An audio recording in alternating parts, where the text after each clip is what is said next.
కూడా తామున్న ప్రదేశాలలో ప్రజల చేత పూజలందుకుంటున్నారు.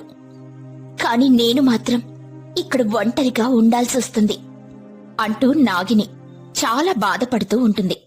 సుబ్బరాయపురంలో కల్పన అనే ఒక మహిళ ఉండేది. ఆ మహిళ దుర్గాదేవికి అపారమైన భక్తురాలు.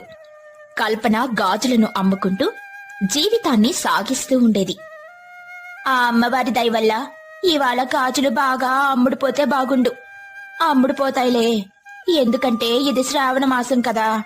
ఊర్లో ఉన్న ఆడవారు ఖచ్చితంగా గాజులు కొంటారు.